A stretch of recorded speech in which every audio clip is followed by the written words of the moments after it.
Let's see the question.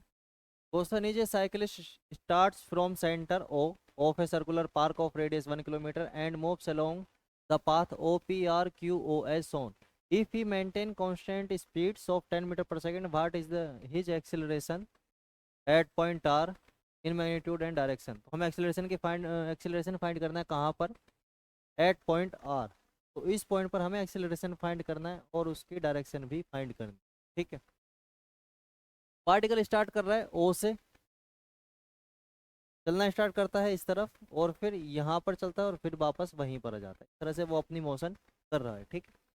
तो यहाँ से यहाँ तक वो इसके स्ट्रेट लाइन में मूव करता है और यहाँ से यहाँ तक वो सर्कुलर ट्रैक में मूव करता है. सर्कुलर ट्रैक कौन सा है उसका? सर्कुलर ट्रैक है PR. ये उसका सर्कुलर ट्रैक है और फिर वापस से वो स्ट्रेट लाइन में. हमें जो एक्सेलरेशन बताना है वो R पर बताना है और R कहाँ पर है? सर्कुलर ट्रैक में है. तो जब कोई बॉडी सर्कुलर ट्रैक पर घूम रही होती है तो उस पर जो एक्सेलरेशन होता है वो लगता है सेंट्रीपिटल एक्सेलरेशन. फॉर्मूला यहाँ पर लिख देता हूँ मैं. सेंट्रीपिटल टूवर्ड्स द सेंटर लगता है ये. इसको फोर्स भी बोलते हैं. सेंट्रीपिटल फोर्स या centripetal acceleration A equal to होता है B² अपॉन R और ये लगता है टूवर्ड्स द सेंटर. ठीक है. तो एक्सेलरेशन की वैल्यू हो जाएगी यहाँ से B²/R.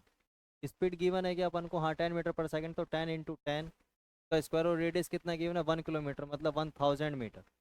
तो 2 जीरो से कैंसिल हो जाएगा, बचेगा कितना एक्सेलरेशन? 1/10 या 0.1 मीटर पर सेकंड स्क्वायर. ठीक है. यही हमें फाइंड करना था. और डायरेक्शन क्या होगी इसकी? टूवर्ड्स द सेंटर मतलब R से लेकर O की तरफ. तो डायरेक्शन यहाँ लिख देता हूँ मैं. डायरेक्शन ऑफ A होगी R से O की तरफ. ठीक है. यही हमारा आंसर.